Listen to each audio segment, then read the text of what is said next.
thanks for joining us again. This is Newspaper Review. And, of course, we have the gentleman with us. But before then, let's Chukuma is in the building. I am Chukuma. Yes, he is. Again. Yes, he is. Yes, the gentlemen are in the studio as well. Barrister Darlington stays back from VOP this morning show. Barrister, good morning once again. Thank you very much for staying back. It's my pleasure. It's my pleasure. And also, we have Dele Fanimo who joins the conversation. Good morning to you. Welcome to the conversation. Mrs. Chukuma and my Feisty Barrister Darlington. All right, always wearing suits, Barrister. Oh, do you want to greet me before? Let's dive into the conversation. It's always a full house on Tuesdays, and well, let's dive into the conversation, gentlemen, shall we? Now, talking about the headlines here, we have from the Vanguard. From the Vanguard, there's a top strip headline that speaks to electricity. Ekiti, Ondo, Edo, others plan tariff review in line with Act. And then there are other headlines here. Tinubu gifts each Falcon player $100,000 national honors house. Allocates 3-bedroom apartment. Each technical crew got $50,000. Explains why he didn't want to watch final match. Right. And this one, of course, got Nigerians talking. And there are other headlines here as well. Our resilience saved Nigeria varsities from total collapse under Buhari ASU. Over 130 security agents killed in ongoing Katsina anti-banditry war.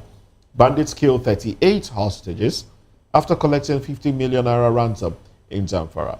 Alausa unveils initiative to connect Nigerian experts at home, diaspora. 2027 coalition about Nigeria. Not me, Obi, El-Rufai, Amechi, Atiku. Well, these are the headlines. But let's start off with the banner headline before we get into the politics of things. The banner headline here, Tinubu gifts each Falcon player $100,000 national honors house, and also the technical team will get an equivalent of $50,000 as well. That's the big story in some dailies. I'm sure Barrister Darlington is wondering why he didn't play football in his prime. In fact. Oh, well, Barrister. In fact, I was the school captain. Oh, my goodness. In my secondary school. You didn't go international? The Spartans wanted me, but the people at home said, no. I know at that time you cannot take decision.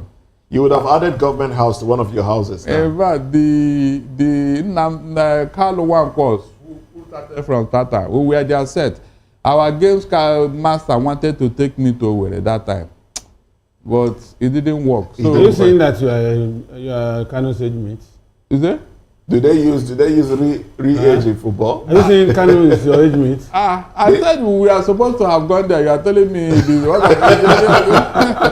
I'm not joking. See, I was a very good footballer. In my community, they can't go to any inter-community match without me. Okay, but Barrister, let's talk about this one.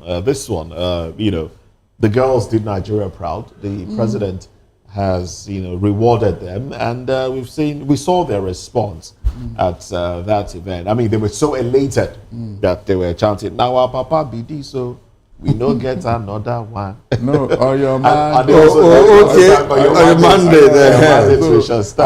And after the singing, something came out. So if you want to please Tinubu now, whenever you see him, don't just greet him. Start singing on your mandate. Or your mandate, immediately dollar will start rolling out. Some have termed it a political move. Of course. Now, is that what you think? Look, any politician, you must take advantage of any opportunity. Especially this football thing and all that. But we all agree that our players, our athletes should be appreciated when they make the nation proud. Of course. Why not? Why not? So how then is it a political move? You take advantage of it now. It happened during your time. I mean, how can you lose sight of a good politician? No. You must take advantage of it because they came from different states, different regions, And by giving them such a largesse, I mean, it is building your political capital. People will talk about it in, you even overbless them, and people are celebrating and congratulating you. Is that not something? Okay. So that's what I'm saying. But what, again, when things like this happen, you now begin to think far and wide. Moses Okoro and Fanima, please. There are Nigerians who have done so well in their respective field in this country. They were not even recognized in any form or shape.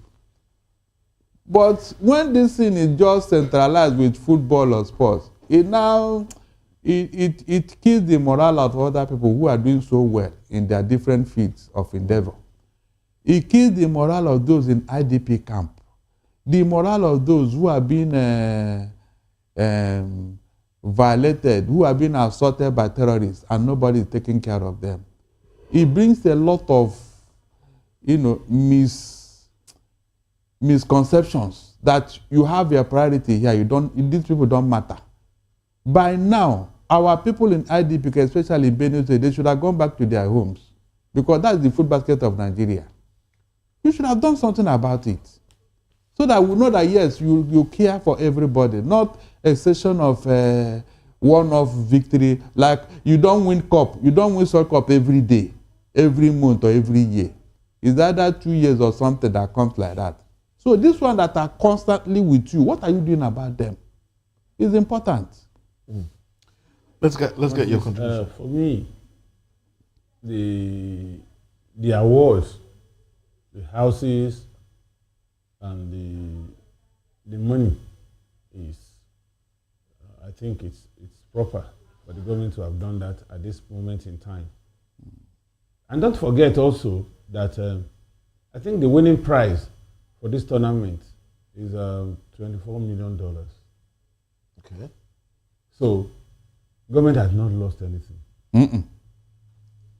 in giving them some of these money, incentives. Yeah. So, technically, government has also profited from this tournament in a way, because the prize money will not be paid to the individual players. No, it's for the government, yeah. It's to the government through the National Sports Commission. So technically, it's like the Yoruba saying, "Afiowa Abusha Bulalejo." Meaning, what that means is that you are fitting Abu with his own money indirectly. You understand? So, for me, and besides, it has made so much impact on these youngsters, and they're also kind of encouragement to people that are aspiring, to go into football. At whatever level, they now know that there is reward for efforts.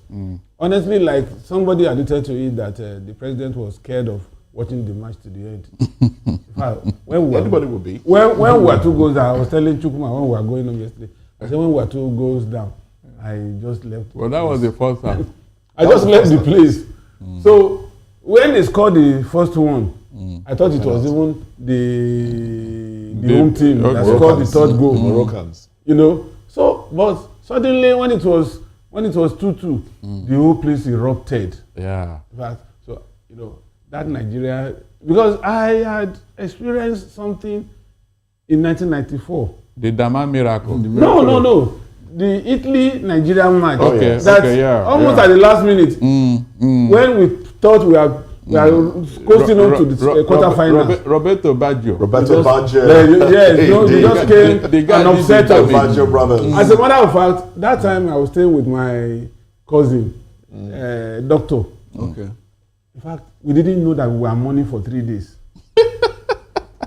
He was just going his way, and I was also going my way. That thing they paid everybody. We were not in talking terms, and we never fought. So on the third day, I just asked myself, I said, what is really going on? These people, they have started drinking champagne after losing this match. Why are we mourning? That's the passion with which Nigerians approach this. In fact, that put paid to my putting any emotion into any match. And that was why, till today, I was a prolific commentator. I also played football till my tertiary institution days. I went to collegiate football in Ghana. The reserve bench.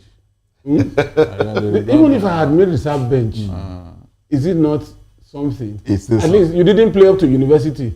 And I don't even know the university you went. Maybe there was no football pitch there. No, he's a proud cockite. He went to University of Lagos. Don't worry, let them hear you at Akoka. He's a proud cockite. He finished from University of Lagos. But unfortunately, you didn't attend the best university in Nigeria. What do you mean? UI. If you say that, No. Let's not even go there. Let's not even go there. There will be commotion. Let's not even go there. They won't Unilag. Let's not even go there. Is either Unilag or nothing. After this, I hear you. So it's interesting. Especially in Lagos State, where you have classroom. they won't Unilag. It's interesting to know that I'm the only one here who didn't play soccer. You know, maybe because of my slim, lanky nature. And when they tackle me, I run away from the pitch and all of that. You played other things. Yes, I was good in, even now, table tennis. Okay. I was my school champion in table tennis. You know, I used to be very good at that because I could swing.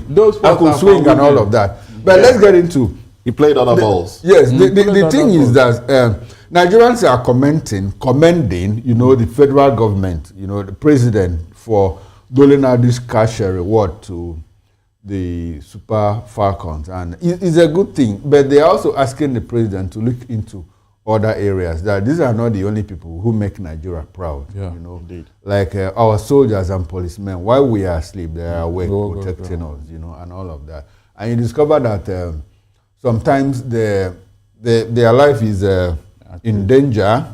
Some of them make the supreme sacrifice, pay with their lives. And at the end of the day, Moses and I spoke a bit about it in the morning, and we were talking about health insurance scheme, you know. The reason why a lot of people don't put out, you know, their best effort is in trying to defend Nigeria is, if in the course of duty, in the line of duty, something happens to me, what becomes of my family? What becomes of the children that I leave behind? So, and examples are bound, you know. So neglect. We see protests here and there by police officers, by retired soldiers, and all of that. So while Nigerians are commending the government for this, they also say, look, let's have a holistic rejigging of welfare, you know, the welfare system, the welfare scheme for Nigerians. I keep going back to teachers. Like, my mother taught for 35 years. She died without her pension and gratuity paid up until this moment. She's not alone on that. A lot of people, a lot of families have such horrible stories to tell, you know. And I also talked about an uncle who, his pension, you know, if he pays transport to go to sub-treasury at the local government, he has to, the pension is less than the transport, so he has to wait for 3-4 months, you know, for the thing to put them together. And sometimes when he goes there, they'll tell him that somebody has signed off for him and collected the money. So these things are abound. So while we commend the federal government, let's also look into talking about pensions. Let's just deviate a little bit. Talking about pensions, because I know a lot of civil servants don't have a choice but to align with one pension administrator or the other. But some have termed it a fraudulent system because not many civil servants benefit from it after they leave office. They even tell you that whatever monies you have in there can be used as proof of fund if you want to travel. But not many people have access to it. You write, and it takes a gazillion years for them to respond to you. You are talking about the CPS, the Contributory Pension Scheme. Yes. Yes, a lot of people, I think it's a new scheme and it's a lot easier for people to assess that, you know, because I know a few people who did the CPS and they are benefiting from it. We are talking about people who were not captured in the CPS, people like my mother. Before the CPS came in. Let me quickly say this. We have to revisit that matter. Which one? The mom's pension. Because some people in those places, particularly at the Accountant General's office, they have a way of monitoring those who will not come back. In fact, an average person in any pension office, the old pension scheme, is a millionaire using those things. There are some people that as soon as they retire, their children will take them abroad and they will not come for capturing. They have a way. In fact, there was a time they arrested some of them in Oyo State. One person had 49 different accounts opened everywhere that they pay those people's pension into. So as we speak here now, maybe somebody is collecting your mom's pension. No. I think her own case was peculiar to the point that when she had to travel, when they were doing verification, she had to travel to now Akwa Ibom State, where she did her higher education to bring proof of certificates and documents and all of that process. So everything was done and said. So the day it was her turn to go sign up, she went there and they told her that somebody had signed and collected. That's what I'm saying. Yeah. You know, but you are in a vantage position to fight it. Okay. You can still fight it. Well, let's get into before we go. It speaks of our data collecting system. We don't have data. We don't, seriously. Over there in the US and all that, this is their social security number. Even if you die inside your grave, that number is. For instance, Nigerians abroad, Nigerians at home are having difficulties processing their need. I'm coming. Okay. The people that did it there, they are human beings, for God's sake. Abi? They are human beings. It's not rocket science. So we don't copy good things. That's why they were able to trace that somebody in Nigeria is even using somebody's social security number. Is that not true? You cannot, in fact, there's no way, no matter how good you are in scamming, you can't. They will trace it. They will trace it. But here, with all the noise the Pantami made about the NIM, what came out of it? The security we are supposed to fight with it. It didn't got worse after NIM. It got worse. 6 students of law students now are in their den, and they have been communicating with the parents and relatives of those students that they need 120 million. Later they now say 50 million each. They are talking with them on phone. Nobody can trace where it's coming from. Nothing. You can see what we are talking about. Nigeria, we have all the opportunity to move forward, but we are not. We have the wrong persons in office. Somebody should have been prosecuting Pantami by now because he deceived the whole nation. I'm not joking. You remember this happened during COVID-19. People struggle to go. They can't access their bank whatever because of NIM. After all those efforts and all they told us, nothing came out of it. Insecurity became worse. Is that what they are doing over there? And they are moving forward. You cannot cheat the system over there. They will trace you. That number, it follows you to the grave. But here, with all the nonsense, verification here and there, we have NIM, we have driver's license, we have international passport, we have BVN, yet fraud is... The whole thing is, I was expecting that as soon as this man came into office, he would look at convergence of data. I'm telling you. Such that even when you want to get passports, you don't need to come and do biometrics anymore. It is because that thing is there permanently. It's there permanently. All they need to do is if there is any change in your status or whatever, you just apply and they will just adjust it. That's all. To the extent that if I want to ask about Chukuma or Barrister, I can use my phone to just type their name and their data will come down straight out of that place. But unfortunately, we don't have that. We don't. We thought the effort that I'm telling you now, more is coming. And that's why foreigners will come and collect our international passport. Yes, because and when they are caught anywhere, they are Nigerians because they carry our passports. This thing is not rocket science. All right, then. Well, let's dive into other conversations now. Let's talk about insecurity for a bit. Over 130 security agents killed in ongoing Katsina anti-banditry war. And then the rider, bandits killed 38 hostages after collecting 50 million naira ransom in Zamfara. Build some premise around this story. About over 50 persons were kidnapped, and 1 million on each was demanded by the bandits. Unfortunately, I think a few of them were released. I don't know if it's 8 or 18 were released. And then they still managed to gather 50 million to pay the bandits. But to the surprise of everyone, the bandits still killed 38 of those abducted individuals. What's your reaction? Mr. Fanimo? It's quite alarming and it calls for concern. Honestly, I keep saying it, that numbers are reduced to statistics now, data. So the humanity is absent. Nobody thinks about the blood that flows in these people before, and nobody is thinking about what they would have at that last moment when they were being shot, how they would have felt. And that speaks to the fact that we need to do something and decisively about these bandits. They are not UFOs. They are Nigerian. I mean, they are human beings, and they move about.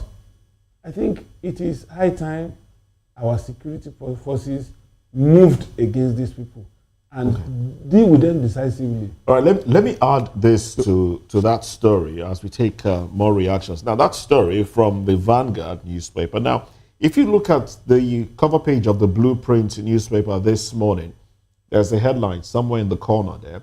Army, DSS-backed force kills 45 bandits in Niger. Lose 2 fighters.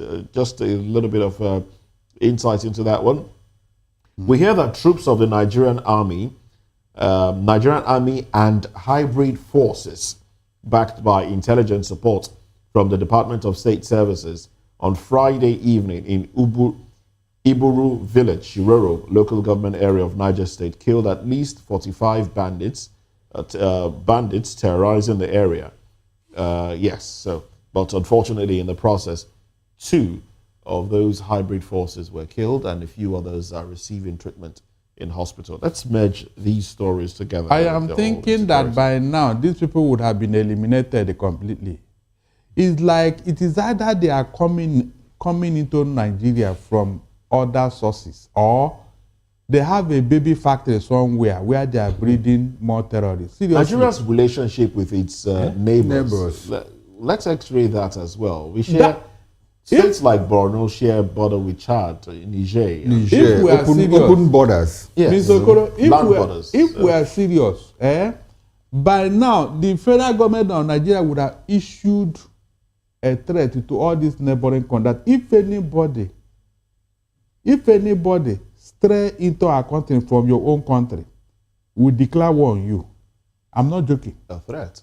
Yes, because all the northern borders are, we have a border with all the countries in the Sahel, all the northern areas. So how could they pass those countries and enter into our own? No, Barrister, let's be very realistic here. There's a keen relationship, between people who inhabit those areas at the fringes of the border and the other people, and so it is difficult. No, it is not. No, Barrister. It is not. No, Barrister, hold on. Now, when I say has a border. Barrister, when I say it is difficult, what I mean by being difficult is that the people that make decisions happen to be those people. Nigeria is not alone in this. If you look at the courts, the courts, you find them in about 6 countries. They are in Turkey, they are in Iraq, they are in Iran, they are in where again? About 6 countries. Good. And yet, up until this moment, they have not been able to get statehood. And the Houthis, that is causing problems and all of that. So there is a free flow, even in the Kurd area, in the Kurdistan, in that area, there's this free flow, of people and arms. That is why that area is always a war zone. I'm not trying to justify what is going on. But realistically, it might be difficult, Did you expect Buhari at that time to stop people from Niger, coming into Nigeria? They came to campaign for him. Good. I am coming now. Look at it this way. In the south here, we are bordered by Republic of Benin and Togo. Before you now get to Ghana. Have you asked yourself why we're always fighting with Ghana? Have we ever quarreled with Togo and the Republic of Benin before? Have we ever? Why is it always but it's exactly the same thing. Now what I'm telling you is that if you are determined as a leader to take care of a particular problem, Ms. Okoro, you go all out. But because of this sentiment, remember when they wanted to go and remove this Niger junta? Who came to stop Tinubu not to try it, that those people are their brothers? Is it not our brothers in the north that say, look, those people in Nigeria? I'm happy you have come back to the point that I but what I'm not saying that, yes, the normal ones, the responsible ones can come in, but you see terrorists from your country So exactly the point. This thing is asymmetric. Now, so how do you know between the responsible ones and the terrorists? You will see them when they are coming with gun. They didn't come empty-handed. They came with the guns are smuggled. The guns are smuggled. Where are they smuggled from? The same border area. I think what we should do is the customs and immigration should be the ones. Even their custom, their own border agents. They will say, look, to avoid problem with Nigeria, they will not tell them nobody should cross here with the one per knife, not to talk of God. Do you know that there's a free flow of movement, between Yoruba communities at the same border, But even your freedom of movement, there is a limitation. They didn't say that you enter my country with the gun. Is that part of the movement? These are things you have to checkmate now. That is why I say it is the call of the immigration and customs people. But it will be difficult to. Or you tell mind you also that there is a protocol of which Nigeria is a signatory. Yes. Nigeria used to be part of ECOWAS. So will you go against that treaty? No, you don't bring terrorists in the name of freedom of movement. That's what I'm telling you. Tell your custom that look, any custom DG. You remember that was why Buhari brought somebody who was outside the custom establishment. Ahmad Ali. Remember, yes. Ali must go in the 70s. That was the same man. Good. He brought him to checkmate all this. At the end of the day, it got worse. So the president of this country, no matter who you are, the tribe or whatever you belong, you must be very, very serious about this thing. Remove sentiment. I have told you there that what is driving this insecurity is what? Religion, ethnicity, and tribalism. If you remove it from the equation, I am telling you, this thing will end in one day. Barrister, you have simply reinforced my argument, my position. That's it. That is what is. So when we are not ready, why are we deceiving ourselves that we are doing this, we are doing that? Don't tell me when we are not ready, because when they mention tribalism here, you say, why did you call tribalism? Why did you say it? We don't like tribalism. But that is our problem. That's the bane of Nigeria. Tribal sentiment all over, including Lagos here. We remove it and Nigeria will move forward. They don't want to hear. All right, let's have your take now. You see, this is not tribal sentiment alone. This is not religious matter alone. I think the overarching problem is playing politics with human lives. I want political correctness. I don't want to injure sensibilities. And it's always a case of you don't want blood and you are not avoiding maternity ward. How are you going to escape from blood? What we are postponing now, are we going to wait until it explodes in our face? Because either we like it or not, these people are on daily basis increasing in population. They are increasing in audacity. They are increasing in confidence. And they are ready to overrun everywhere. Shouldn't we check them before they overrun everywhere? And these are people that even non-state actors will visit them with national security and they will pose with them taking photographs as if they are celebrities. And yet, this Sagalo, or what do they call him, that tells us that he is close to the bandits and the terrorists. He comes out every day to give us reports about their inner activities. Now, can't we arrest this Sagasalo, or what do they call him, and find out how is working with them, and can he tell us where they stay? It can't be mass movement. These people, they have a base from which they take off and attack communities, and they retreat back to that base.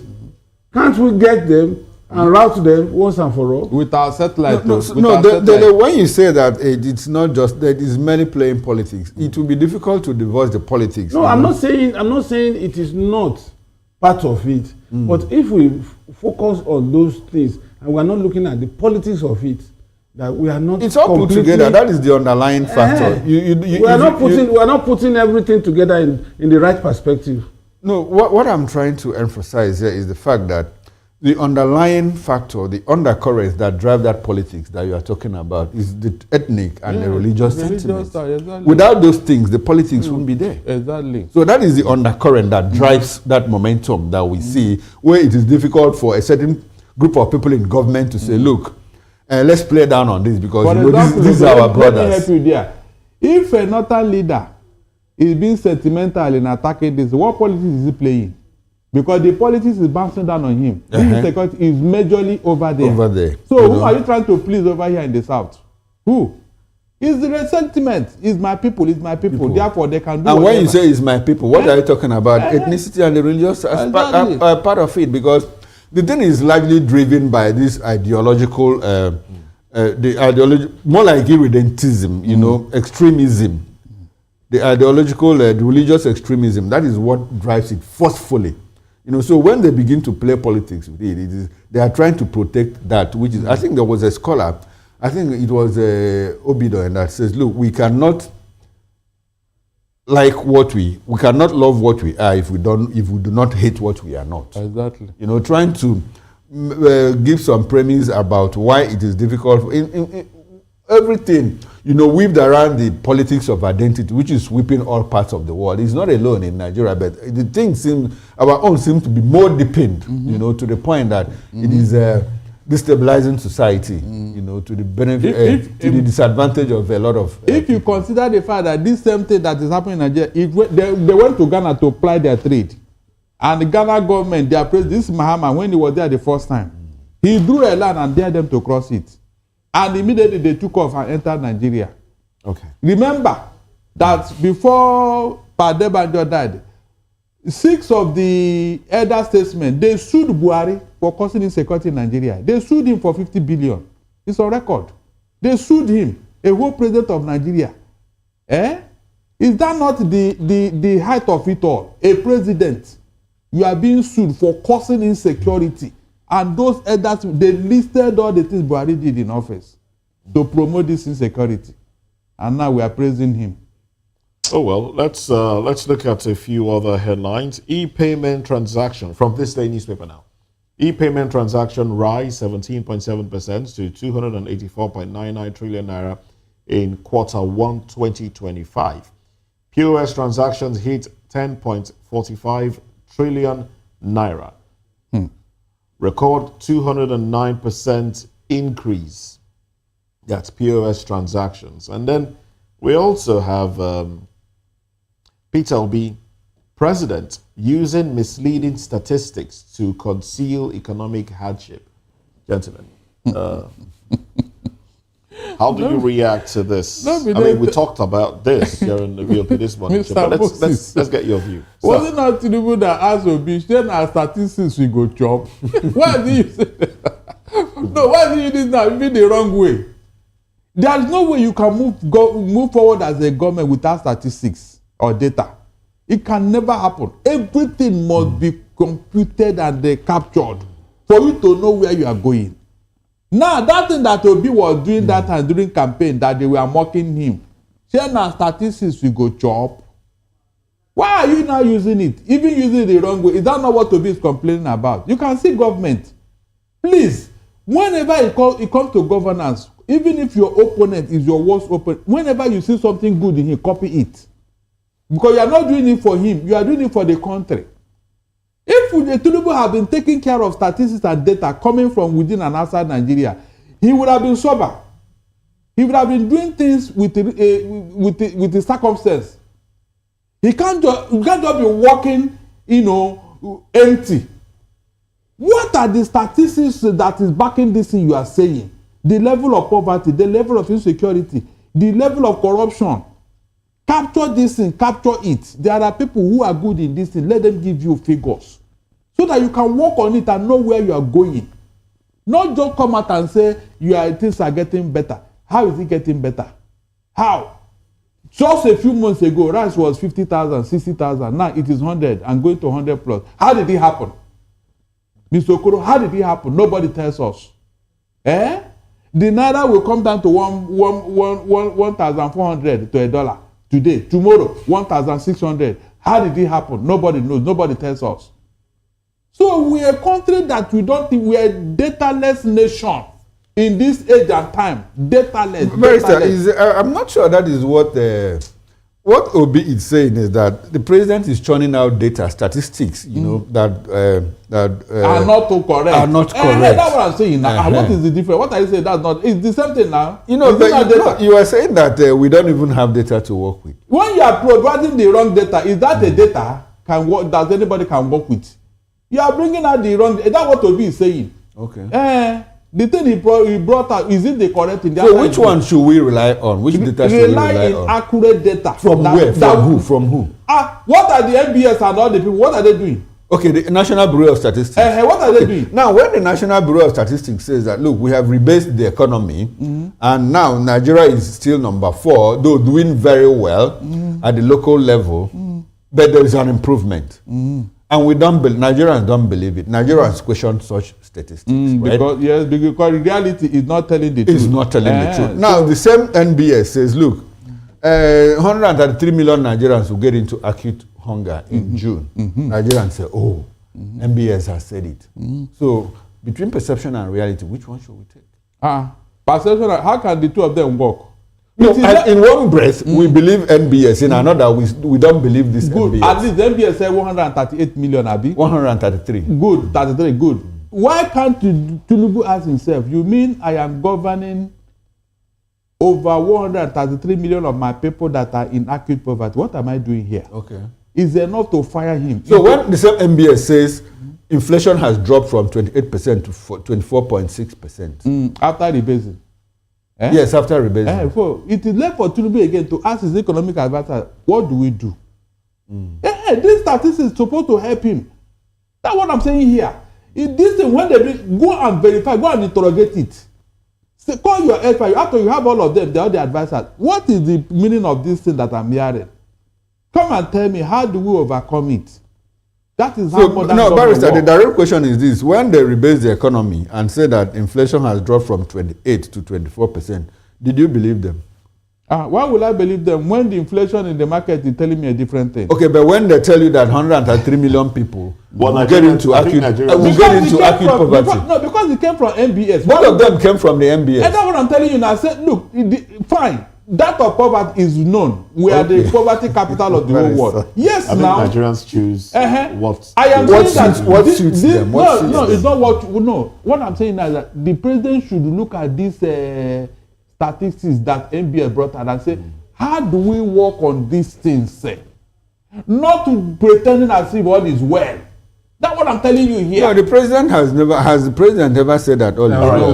There was no way the president would say all is well. Because the only reason why he's in office is to correct certain anomalies, and he's also making efforts to do that.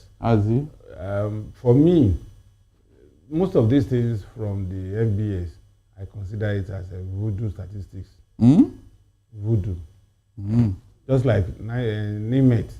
The day they tell you that it's going to rain cat and dog, that's when it will be sunny. It's raining somewhere. It's raining somewhere. It's raining somewhere. 95% of the time they are correct. That's not true. 95% they are correct. Absolutely. Like this code. Okay, I will remind you. Look, this code weather was not presented by 9 men. You know why they put it outside the country. They only replicated it here. Oh, they replicated it. They copied well. And they copied well. They copied well. When they put all this data, go and check. There is a reason behind it. You can, like this code now. You see what I'm saying? When one government agency puts out data and statistics that suits Nigerians, like Nigerians will clap. They say, "Oh, very well, beautiful." But when they put out one that is against them, they say, "I forget those people," and all of that. I mean, it's anyway. Let's look at this headline. Let's have reactions to this one from the Punch newspaper. Electricity Act Amendment Bill, in brackets. Federal government may sell 11 discos to new investors. NERC to enforce discos recapitalization, reprivatization. Amendment Bill advance at NAS. Barrister, want to react? In fact, you see this particular issue. The fraud in this NEPA is even worse than that of NMPC. Seriously. Because this estimated billing, I think I've done several times, because I'm using myself as an example. You see this 4 trillion naira that these people claim that government is owing them is a lie. But is that relocate your... I'm not joking. It's a lie. No, you know what happened? All this fictitious estimated billing, they added it in the amount they claim that people are owing them. And you and I know it is not true. That's why maybe even Tinubu is saying that he will now sit down with them and verify whatever they are claiming. Under normal circumstances, NEPA have even over profited from us.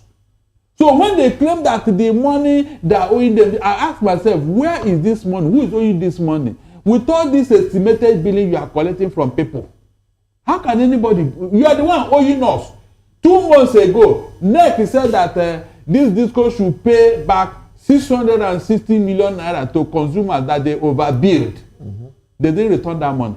No, they did. The monies will be in Enugu disco did. Okay, fine. Yeah, Enugu, yes. Enugu, yes. That one, yes, exactly. That, in fact, God will bless those people. They are the ones that opened up their rump and we saw what they were doing all along. That Enugu. And you see how we can benefit. If you now decentralize all these institutions that government were holding before, if not for this thing that they brought, decentralizing NEPA, whatever, would Enugu have done that? From exclusive list. We're looking for what Buhari did. People said Buhari didn't do anything. Buhari brought the power generation thing, you know. He domesticated it to the state level, where both the state and the federal government could legislate and take policy actions on power generation. He did that, then insecurity income. But that's one thing. But that's one thing. We were in search of Buhari's legacy. No, it's not enough. We don't even railway, and prisons, you know, correctional facilities. All those things are not impacting on our lives. No, but Barrister, that was a take-off point. So it is now left for government. We've been talking about restructure, and that was a constitutional amendment. Not if you have building blocks. And then you know that at one point at this threshold, then you build upon what had been existing. Yes. Another time, and we are looking at a point. Good. We are looking at state police now. You know, with time, if we're able to devolve that power to the state, you know, for the states to have their own, just got a for the states to have their own, yesterday, to have their own. Sorry, Dele. If we have a situation where we devolve such powers to the states to have their own police, you know, like we have done in the railway and in the electricity and all of that, we don't need to sit down, spend 100 billion naira. That is a constitutional conference. We want a new constitution and all of that. We can begin to twerk, you know, and tinker with what we have consistently. Even America, for all the number of years, about 249 or what, they have amendments, you know, that they have made on the Constitution to make it suitable, you know, to the circumstances, you know, to in contemporary American politics and the dynamics of society. Good. So that is what we also should do. Buhari started it, whether we admit it or not. You know why I told you that Nigeria is lacking behind? Okay. With all the development in the Western world and other parts of the country, do you need the rocket science? No, we should rely on the experience of history. We don't have to pass through all that they pass through, you know, just to copy. Amend it to suit your condition. You cannot invent the wheel now. It has been done. All you need to do, that was how China moved forward. China stole technology from America. It's on record. They stole it, brought it to their own country and amended it to suit them. In Nigeria, what are we doing? We just copy, even what you copy say, we are not even practicing it. That is the problem I have with Nigerian leaders. You have people who are supposed to do the right thing, but they will not. Rather, when they want to enjoy themselves, they go there, enjoy all the good things that somebody has built, and then come back here and begin to talk as if we are dons. No! I said no! American leader can never leave America for holidays. That was why they built Camp David. I have said it here before. What is Nigerian doing that every time when you have headache, you run to somewhere, you have a running nose, you run to somewhere? Is that development? No American leader can do that. They created the Camp David. It's like an entire city on its own. Their president go for holidays. Even while they are still working, because within America, because they consider the risk and the money of an American president going somewhere on holiday. Do you know what it means? But here, we take everything for granted. Please, are you telling me that our leaders they are not aware of such development? They cannot do it here, Abi. These are issues that should be burdening us. Each time they go out there, somebody went to a hospital in UK where he spent £3,600 per night. Please, do your calculation. Do your conversion. I think Okoro is our mathematician here. My calculator cannot carry that. It will protest. It will show error. It will show error. And this doesn't bother anybody, Mr. Okoro. It doesn't. By now, we should be making amends. Do you know how much we have lost just for this medical whatever? And most times, it is our Nigerian doctors over there that are treating them. Look at the irony. Did you watch one skit recently? Oh, God. That a doctor that was railroaded out of this country. He got to India. India, yes. Got himself an hospital. And Nigerian senators, governors started going there. So when the senator was about to be treated by the doctor, he now saw him say, "You? How did you manage to get to this hospital to come and work?" The man said, "Look, if you don't want treatment, you can't go. This is my own private hospital." Oh, that means they know themselves. As soon as the man was looking around, the next bed to him, he said, "Senator Bala, what are you doing here?" He said the same way, "Don't call me Bala. I don't want anybody to know that I'm a senator." So that tells you that, honestly, if you aggregate what have been